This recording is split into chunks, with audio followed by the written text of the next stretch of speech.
We need to have a message from the Lord always. Amen. Para ma-ignite po ang apoy na yan sa ating puso, apoy ng pananampalataya at pagtitiwala sa Diyos, a Christian needs to have a message from God. Hindi po magkakaroon ng ignite, hindi po magkakaroon ng pag-uumpisa ng apoy sa ating mga puso kung wala tayong salita ng Diyos. Kung walang mensahe na galing sa Diyos. Maliwanag po yan. Ang sabi, His word is like, the word is in my, His word is in my heart like a fire. We need to have a word, a message, upang magpatuloy po yung ating pananampalataya, yung ating pagtitiwala sa Diyos. We need to have a word. Ano kaya yung mag-ignite na ito? As I've said, it is the word of the Lord. What would ignite his heart to be on fire to the Lord? It is the word of God. Ang sabi po ng Joshua chapter 1 verse 8, ito mismo ang nagsasabi ang Diyos kay Joshua. Ang sabi niya, let not the book of the law depart from your mouth. Huwag mong hayaan na mawala sa iyo ang salita ng Panginoon. Parati mo yang dilidilihin, isi-isipin araw at gabi. Huwag kang aalis dyan. Iangkla mo ang buhay mo dyan. I-invest mo ang buhay mo dyan sa salita ng Panginoon. At bibigyan ka ng tagumpay ng Diyos. Mabuting tagumpay. Let not the book of the law depart from us. Let it remain and do its works in our hearts. Ang sabi ni Jesus Christ sa John chapter 15, remain in me. Remain in me. And let my words remain in you. And ask whatever you wish and it will be given. Remain in God. Remain in His Word. And let it spark a fire in our hearts to serve the Lord and love Him and remain in Him. Amen. Ang sabi po ng Romans 12 verse 11, never be lacking in zeal. Huwag kang magkulangan doon sa zeal mo sa Panginoon, yung apoy ng paglilingkod mo sa Panginoon. Never be lacking in zeal, but keep your spiritual fervor, fervor, serving the Lord. Ang apoy na yan ang magdadala sa atin na paglingkuran po natin ng Panginoon. Alam po ninyo, our lives are not perfect. Our lives are not perfect. We will always need the grace of the Lord. Somewhere along the way, we sin against the Lord. But praise God, He provides His grace. Ano man yung mga weaknesses po natin, ano man yung mga kailangan natin na talikuran, si Paul, nag-pray siya sa Panginoon, Lord, alisin mo po sa akin ito. Sabi nila, yan po ay sakit. Sabi po nila, ay depresya sa mata. We do not know. Hindi po maliwanag ang Biblia. Pero alam po ninyo, ang mahalaga doon ang sagot ng Panginoon. Ang sabi po ng Panginoon sa kanya, hindi niya sinabing aalisin ng Panginoon. Sabi niya, my grace is sufficient for you. Sapat na ang biyaya ng Panginoon sa atin. It's more than enough. It's more than enough. God's Word ignites that fire. We need to have a message. Kailangan mahalin natin ang salita ng Panginoon. Pahalagahan natin ang salita ng Panginoon. Give importance to the word of the Lord. Paano natin bigyan ng importansya yan? Basahin po natin. Pag mayroong mga pangangaral, makinig po tayo. Pero yung araw-araw na buhay natin, pagsikapan natin na tayo po ay magbasa ng Biblia, dili-dilihin yon sa buong maghapon. Isip-isipin ang salita ng Panginoon. Give importance to the Word of God.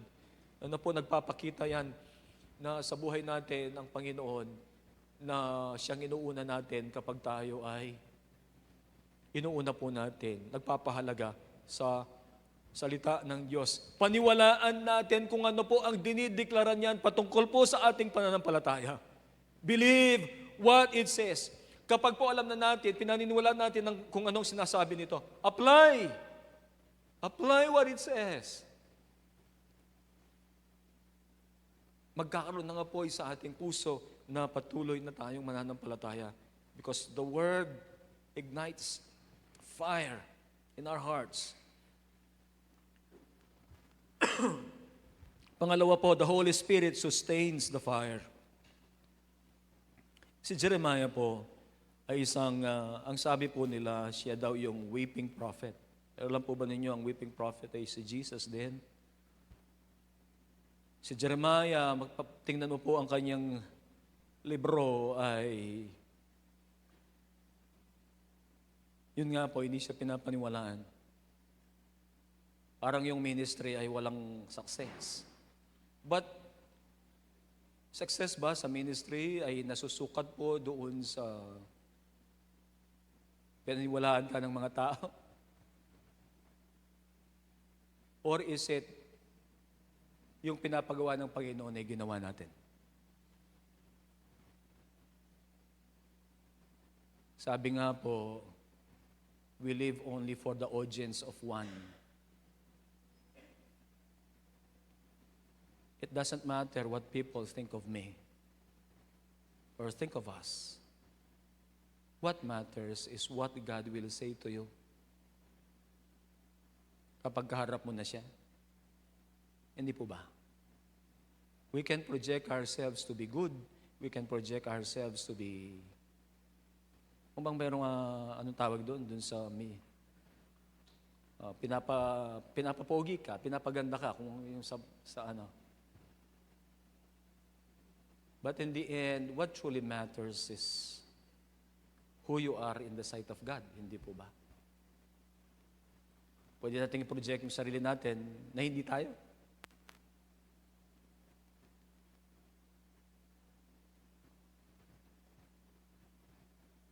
Ang mahalaga po ay tayo ay tama sa Panginoon and we live for Him, we live for the audience of one. At sa pamumuhay po natin ay, si Jeremiah po kasi, kung titingnan natin, he also wrote Lamentations. Ang Lamentations ay paghikbi, panaghoy. Pag sinabi mong panaghoy, iyan po ay malalim na kalungkutan. Ang Jeremiah, pagkatapos ng Jeremiah, yan po yung susunod na book. He also wrote it. Ito yung panahon na ang Israel ay malayo spiritually sa Panginoon. At dahil sila ay malayo sa Panginoon, the consequences of their sin, naranasan nila. They will be in captivity 70 years. 2 generations, almost 2 generations ng captivity. But what the Lord has started, He will finish. Sinasabi po yan, Philippians chapter 1 verse 6, He who began a good work in you will carry it on to completion until the day of Christ. Ang inumpisa ng Diyos, tatapusin po ng Diyos. Hindi tayo nilalagay ng Panginoon doon sa mga kalagayan na hindi natin matatapos ang inumpisahan ng Panginoon. Tatapusin po ng Panginoon yan. Claim it. Ako'y naniniwala na sa buhay natin, there will be increase, there will be abundance, there will be healing, there will be opportunities. But let us just be humble to God and seek His face always. Pero hindi po natin masusustain ang apoy ng ating pananampalataya on our own. We need God. We need Him every moment of our lives. We need the Holy Spirit that will sustain us in our faith. Naniniwala po ba kayo doon? I cannot do it on myself. You cannot do it. Hindi po natin kakayanin.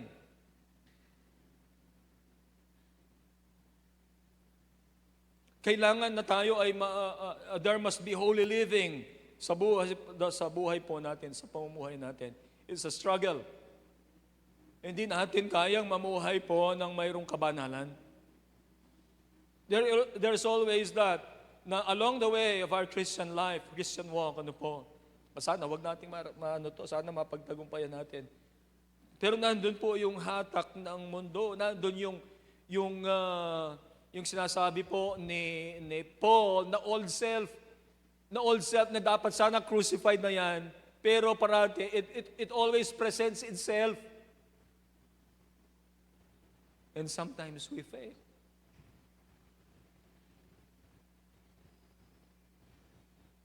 But we need to continue. Hindi po ta na hindi po tayo pwedeng mag-dwell doon sa nakaraan na failure natin. Pagpatuloy tayo sa takbuhan. Amen. We can start again. There must be holy living.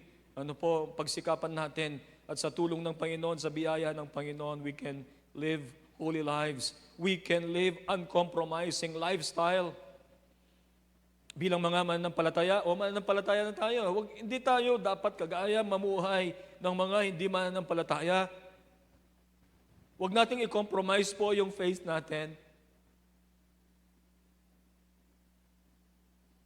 Alam po ninyo, ang katotohanan, tinatawanan tayo pag ano. Siguro kahit mga kaibigan natin, in their minds, sabihan ni born again yan, Kristiyano, maniwala yan. When we compromise. Pero ang masakit po doon ay kung hindi tayo nagbibigay ng kapurihan sa Diyos, nalulungkot ang Diyos dahil meron tayong compromised lifestyle. Paano ba natin ipapamuhay ang mga maikling buhay na ibinigay ng Diyos sa atin? Parati kong binabanggit ito. Kung hindi pa darating ang Panginoon, ay meron naman tayong, kumbaga, maikli naman yung buhay natin.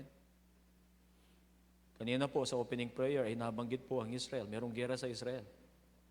At ang Israel po mismo nagdeklara ng gera. Dahil inatake po sila. Daming namatay. Meron pong mga nakalusot na mga terrorist sa Gaza Strip, West Bank. Hindi ko alam. Basta yung mga doon. Merong nakita po sa video yung isang Israelite pinagbabaril ng isang terrorist. Tapos meron silang mga missiles attack. Marami pong namatay kasi ang target ay not military establishments, pero nagpapalipad po sila ng mga missiles doon sa mga civilian. Ang daming namatay na civilian. At dahil doon ay si Netanyahu, siya po ay nagdeklara ng war. At alam po ninyo, yung mga, updated po ba kayo? Ang sabi po ng mga nag-atake sa kanila ay hinihikayat ang lahat ng mga Muslim. Lahat ng mga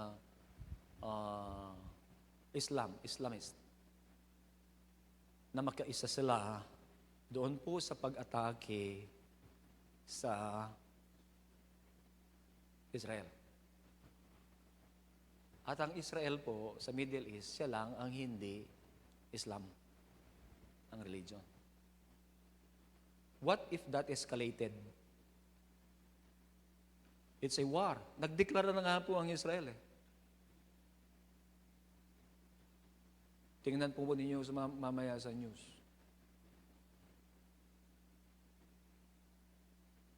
At kung gusto po nating makita ang fulfillment ng mga prophecies sa Bible, hindi tayo titingin sa Amerika o kung saan pa man sa Europe, hindi po. Titingin tayo sa Middle East. Crucial po yan. Baka dumating ng Panginoon. Tingnan po natin. Kasi sabi naman ng salita ng Diyos, dapat nakahanda tayo anytime, hindi po ba? Hindi ko naman po sinasabi na hindi po galing sa Biblia. Ang sabi po ng salita ng Panginoon ay malapit na. O kung malapit na noon, hindi mas malapit ngayon. But even if God is not bounded by what we call time, kasi ang Panginoon, ang sabi ng Peter, a day is like 1,000 years, and 1,000 years is like a day to the Lord. Meaning, the Lord is not bounded by time.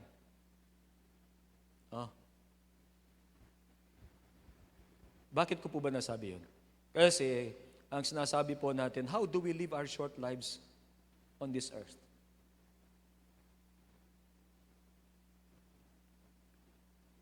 Holy living and uncompromising lifestyle. And sabi ko nga po, hindi naman tayo perfect. Nandyan po parati ang tulong ng Panginoon. Ang tulong po niya ay parating available. Is just a prayer away. Kung minsan, when we struggle, may gusto niyang pagtagumpayan na kasalanan, lumalapit tayo sa Panginoon. But Pastor, bakit kung minsan nagpipray na ako? Talo pa ako. It's because maybe our prayer is not, kumbaga our minds ay nandun po sa kasalanan, but not on the prayer. But God's help will always be available for us. How do we sustain this fire na ignite, na umpisahan ng mensahe ng salita ng Panginoon? Kailangan po tayong mag-pray. Kailangan po tayong mag-fasting regularly. Kailangan tayong mayroong parati po nananalangin, nag-fasting po tayo. Mayroon pong isang ministry na ang parati niyang ipinapakita ay ang pagdating ng Panginoon. We need to pray, we need to fast. Ang prayer po ay isusustain yung apoy na yan, na parati nag-aapoy sa ating mga puso. Kung gusto po natin na yan, ang puso natin ay nag-aapoy para sa Panginoon, mainit ang ating puso para sa Diyos, ay manalangin po tayo. Mag-fasting po tayo. Ang prayer daw po, yan po ang oxygen that keeps the fire of God burning in our spirits. There will be no fire without oxygen. Kapag umapoy yan, ibig sabihin, merong oxygen.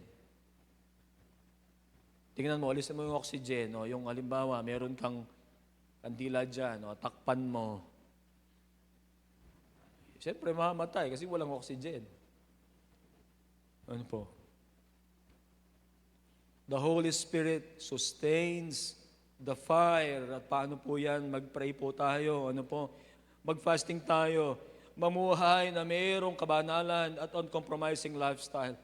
Let us not lack in seeking the presence of God through prayer. Unahin natin sa lahat po, sa unang oras ng umaga natin. Let us seek the presence of the Lord through prayer. Misadsad tamo mo po, tayo lang ay makakapagpapatuloy kung tayo po ay patuloy na nananalangin. The Holy Spirit puts zeal and fire within the hearts of His people. Ang banal na Espiritu po ang naglalagay po niyan. God's Word ignites the fire. Number 2, the Holy Spirit sustains the fire. At pangatlo po, continue with fire in our hearts. Si Jeremiah po, pagkatapos pong sinabi niya ito, makikita natin doon sa chapter 36 at 38. Marami po siyang na-experience in between this. Before niya sinabi ito, mayroon na mga na-experience niya sa kanya pong ministry, mabibigat na. Pagkatapos po nitong niyang sinabi pa rin ito, marami pa rin po siyang na-experience sa kanyang paglilingkod sa Diyos. At hindi po pleasant experiences ang mga ito. Pero hindi po siya huminto.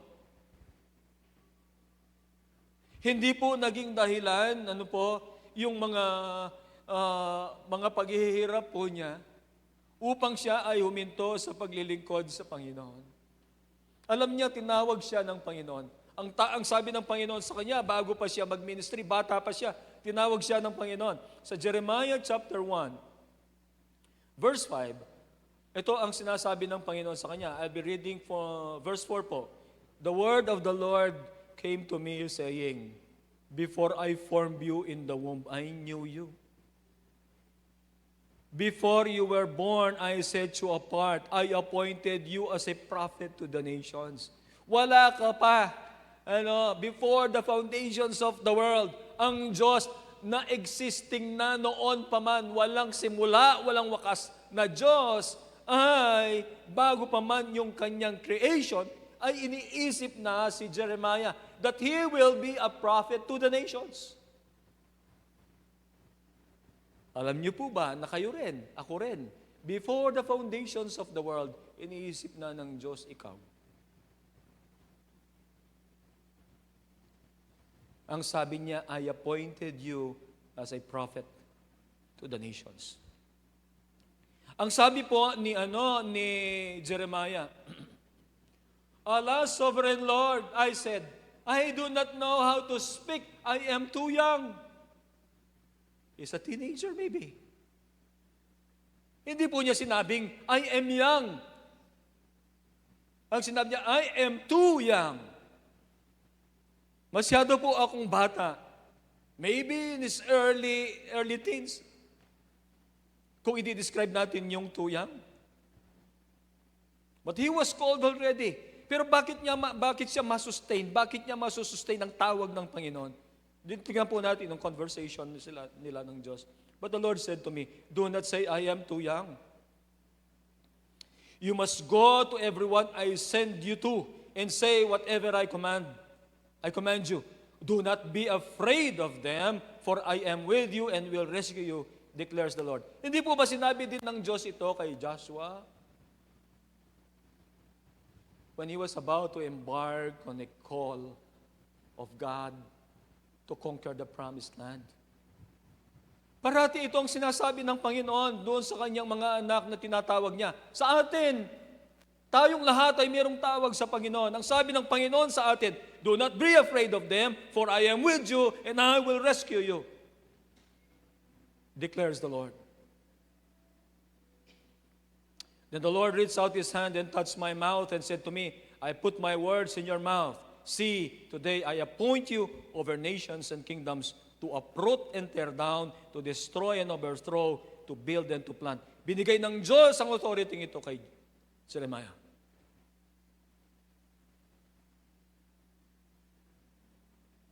Hindi ko nababasahin po yung mga in between this, but I will be reading now from verse 17.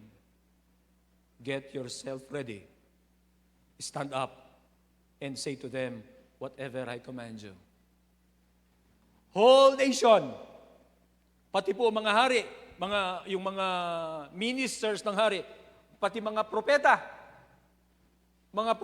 na hindi po talaga propeta ng Diyos. Kung babasahin po ninyo ito, ang dami pong mga kinokontra nila, mga sasabihin ni Jeremiah, kukontrahin mismo ng ano yun dyan.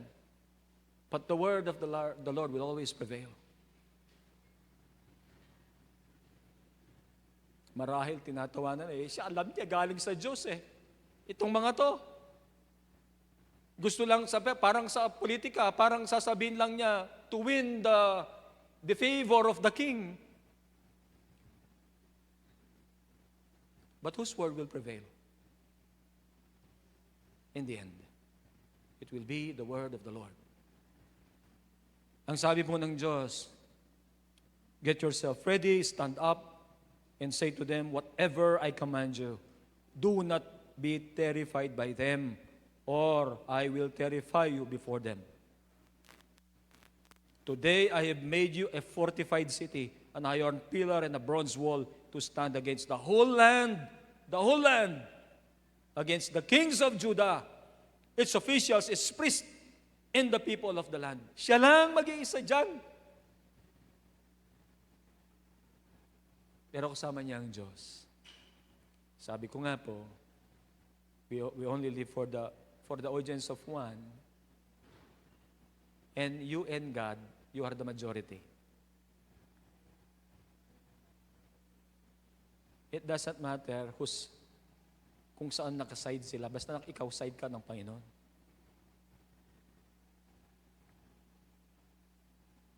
Mas importante, nasa side tayo ng Panginoon. And we are safe.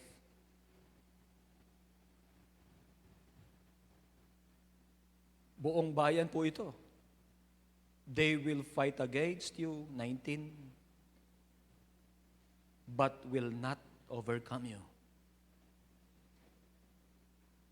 For I am with you and will rescue you, declares the Lord. Alam niya kung sino ang nangako.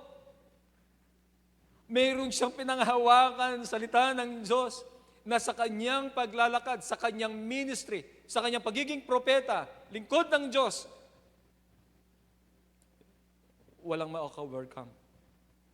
Bagamat mayroong times, doon po sa text natin, sinabi niya, Lord, sabi niya, yung word ay, you have deceived me. Tanong, balikan ko lang po, baka kasi meron ng sa isip ninyo. Ang Diyos ba nagdi-deceive?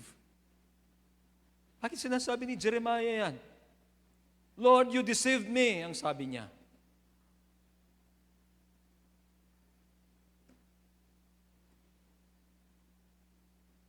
Ang meaning po niya ay, Lord, you have persuaded me. You have persuaded me. Tinawag mo ako, Panginoon, na maging propeta. Sasamahan mo ako. At kahit na ano po ang kanyang mga dinanas, binanggit po natin kanina that he was threatened with his life. Ano po, pinahirapan siya. He was accused of treason. Dahil nga nagsasalita siya, iniisip ng mga kasama niyang mga Israelites ay nagsasalita siya laban sa kanilang bayan. At pinapaboran niya ang mga Babylonians. Binasa po natin kanina, di ba? Sabi niya, hindi ako pumapabor sa kanila. I'm just saying what the Lord has said.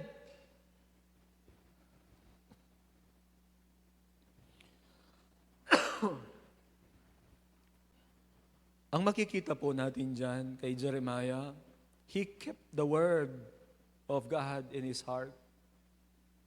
Hindi po niya tinalakuran. Hindi niya binaliwala. Kasi doon po sa ating text ay makikita natin na nandun ang salita ng Diyos sa kanyang puso eh. Ang sabi lang niya ay, hindi ko na sasabihin. Hindi ko sasabihin ito. No, yun ang kanyang unang yung kanyang iniisip eh. But the word of the Lord is in his heart. Pero dahil nandun ang salita ng Diyos sa kanyang puso, hindi niya ngayon ma-contain yan. Eventually, sinabi rin niya, sasabihin niya, sabi niya, it's like a fire shut up in my bones. I am weary of holding it. Indeed, I cannot. He kept the word of God and let it burn in his heart.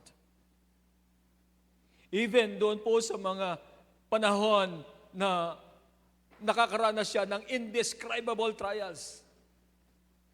Indescribable, ang ginamit ko pong, ano ba yun, adjective. Talagang hindi mo, kung gagamitin ko po yung word na karir, hindi naman karir ito ang tawag.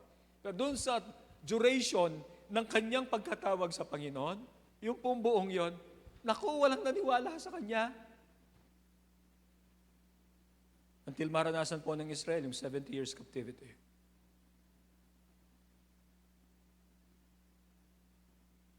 Even in times of indescribable trials, in his service to God and in his call, he surrendered his life to follow God. Nandun ang kanyang desisyon to follow God. He would always go back dun po sa tawag ng Panginoon. Ang sabi ng Panginoon sa kanya, walang makakatalo sa'yo.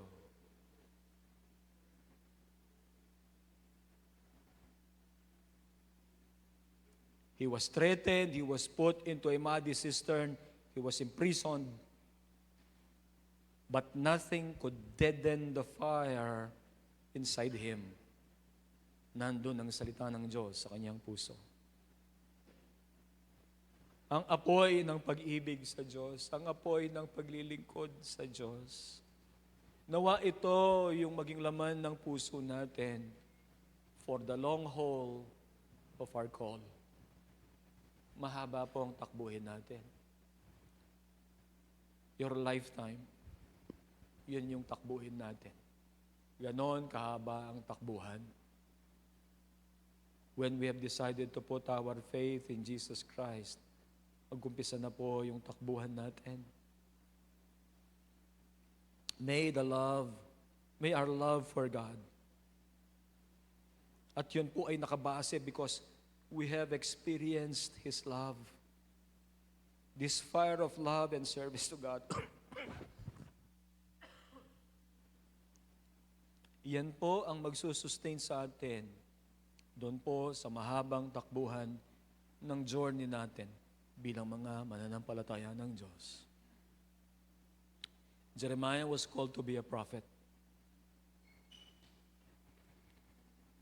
At hindi po niya tinalikuran ng kanyang calling. Ulitin ko po. Ang sabi ng Panginoon sa kanya, I appointed you to be a prophet to the nations. And the Lord encouraged him with the promises of God. Si Jeremiah po, hindi po siya tumalikod sa kanyang tawag. Kahit na anong dinanas po niya. Tayo po ay mayroong tawag sa Diyos. Tawag ng kaligtasan.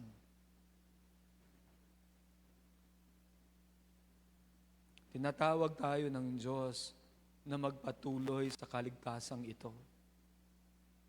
Na hindi tayo tatalikod doon po sa tawag natin sa kaligtasan. Hindi tayo tatalikod sa ating Diyos. Bagkus sa araw-araw ay magdidesisyon tayo that you are my God. Kagaya po ng desisyon ni Ruth. You are my God. I will continue to worship. We are called to be followers of Jesus. At magpatuloy po tayo sa tawag na ito. Amen. Jeremiah never abandoned this calling when it was impossible to continue. Mabigat ba? Imposibleng magpatuloy? Basahin po ninyo ang Jeremiah. Kapag ikaw lang mag-isa, kung minsan nga, meron ka ng kasangga, kaya lang, outnumbered kayo, pinanghinaan ka ng loob, yung pag ikaw mag-isa. But as I have said, you and God, it's more than enough. It's more than enough. Alam niya ang kanyang kalagayan sa Diyos. Alam niya ang mensahe ay galing sa Diyos. Alam niya ang tawag niya sa Panginoon. And He never abandoned His calling when it was impossible to continue. Dahil alam niya, God will never abandon him. God will never abandon him. And He will never abandon you. God will never abandon you. Pangako po niya yan. I will never leave you. I will never forsake you. He will never abandon you. So never abandon your calling. God will always be there for you. Never abandon your faith. Amen. Amen po ba? Si Jeremiah, kita niya ang Panginoon. Nakikita niya ang Diyos. Ang dami po niyang dapat makita na pwedeng magpahina sa Kanya. But he chose to see God because God is there. God is there. His name is Shammah. Jehovah Shammah. The Lord who is always there. Ang Diyos na parati nating kasama.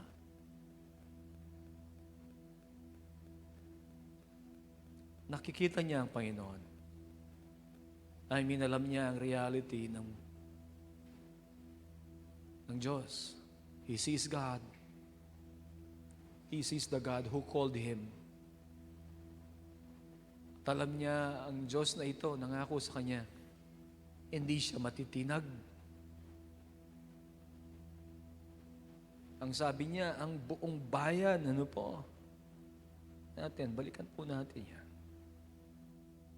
Ang mga hari, ang buong bayan, ang lahat ng tao, lalaban sa kanya. They will not prevail. Because God is with him.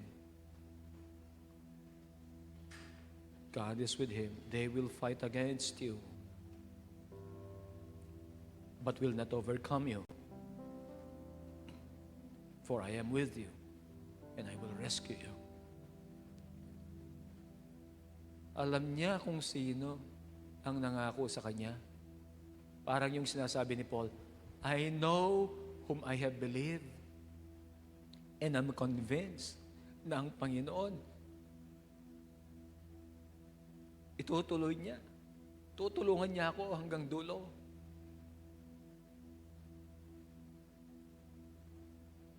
Tutulungan tayo ng Panginoon. Si Jeremiah, kita niya ang Panginoon. Alam niya ang pangako ng Panginoon. Alam niya ang Diyos na ito ay tapat. Alam niya ng pinangako ng Diyos na ito, gagawin niya. I-restore niya. Hindi lamang mensahe ng judgment, hindi lamang mensahe ng pagkatalo ng Israel, kundi pangako ng restoration. I know the plans I have for you, declares the Lord. Di ba sa Jeremiah po yan? Plans to prosper you and not to harm you. Plans to give you hope and a future. Sinasabi ng Panginoon, after nito, kapag in-acknowledge ninyo ako, after 70 years of captivity, babalik kayo sa Israel. He sees the God who called him, that this God is a faithful God, faithful to His promises.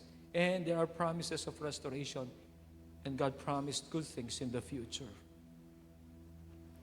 Let not our faith waver. Amen. Huwag manghina ang pananampalataya natin, but be strengthened by the example of Jeremiah, by the faith of Jeremiah. That God's Word stir up our hearts, at magkaroon ng apoy sa puso natin na paglingkuran ng Diyos. You only have short time.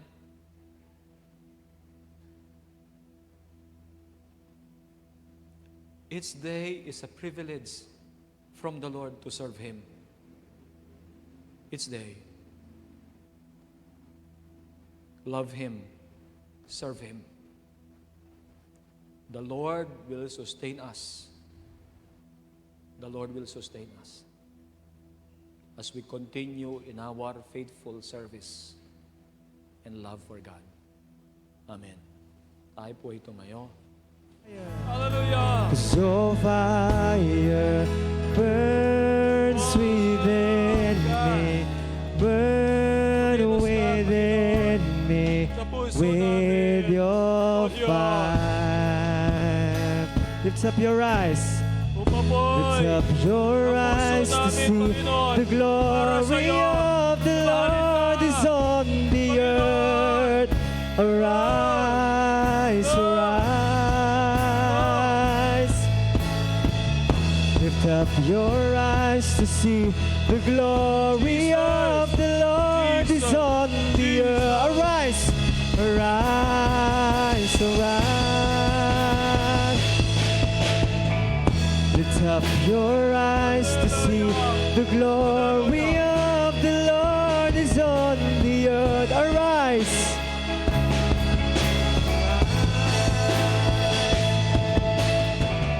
Lift up your eyes to see the glory of the Lord is on the earth.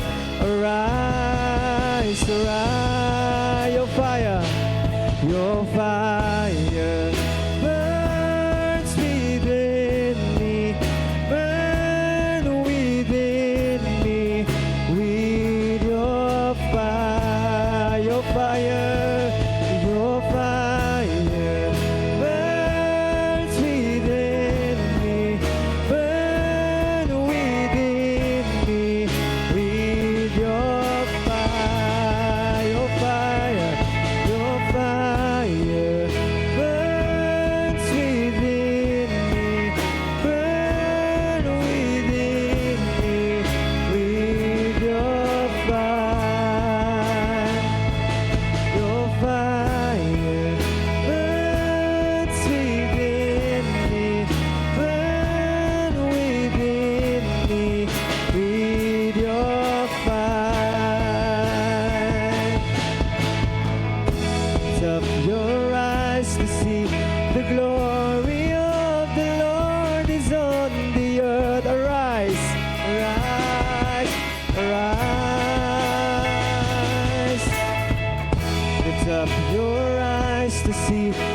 Your fire burns within me, burn within me with your fire.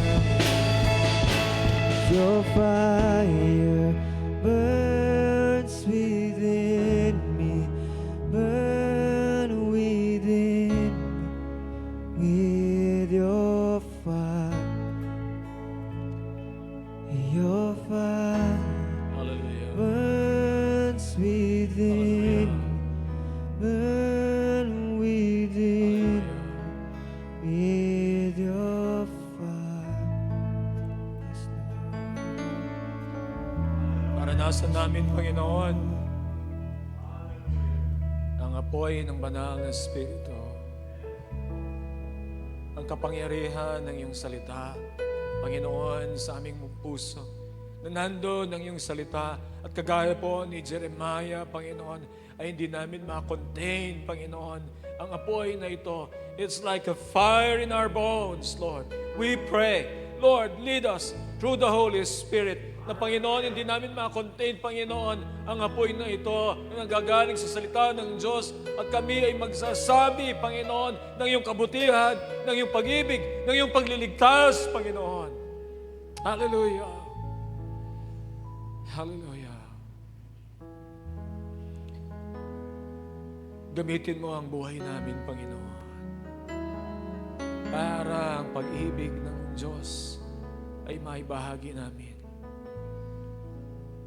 Gamitin mo ang buhay namin, Panginoon, sa paglilingkod upang marami, Panginoon, ang lumapit sa paanan ng Panginoon na makasama namin.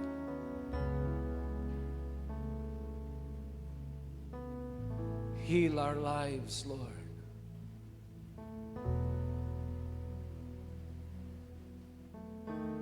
Mag-overflow, Panginoon, ang banal na Espiritu sa buhay namin. Makapamuhay kami, Panginoon, ng naayon sa iyong kagustuhan. Lord, hindi kami mag-compromise sa mundong ito. Lord, we will live a holy life for you so that Christ may be exalted in this body, Lord, in Jesus' name. In Jesus' name. May we continue with faith, with fire in our hearts, Lord God, in loving you and in serving you. Salamat po. Ikaw ang magsalita, Panginoon, sa iyong mga anak. Ngayon, magsalita ka sa pamagitan ng mensahe. Magsalita ka, Panginoon, sa pagkakataong ito, sa bawat isa po sa amin. Holy Spirit, move in the hearts of your people. Touch our hearts. Ikaw ang magsalita, Panginoon, sa kanila. Let us listen personally to what the Holy Spirit has to say. Kung ano po ang sinasabi po niya sa atin.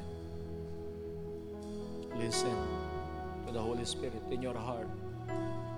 Listen to His message to you. He has a message to you.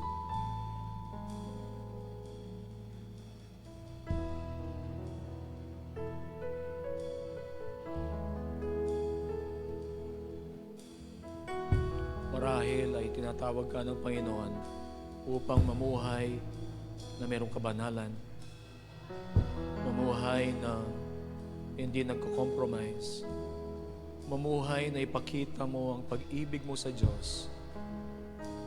Marahil ang Panginoon ay nagsasalita na napakatagal na panahon na hindi mo binabahagi si Jesus, ang kanyang pag-ibig sa iyong mga mahal sa buhay. God is touching your heart and is saying to you na ibahagi mo ang pag-ibig ng Diyos sa iyong mga magulang, sa iyong mga kapatid, sa iyong mga kaibigan. Sinasabi ng Panginoon na tayo ay huminto sa pamumuhay na parang tayo mayroong double life. Na Let us live with integrity.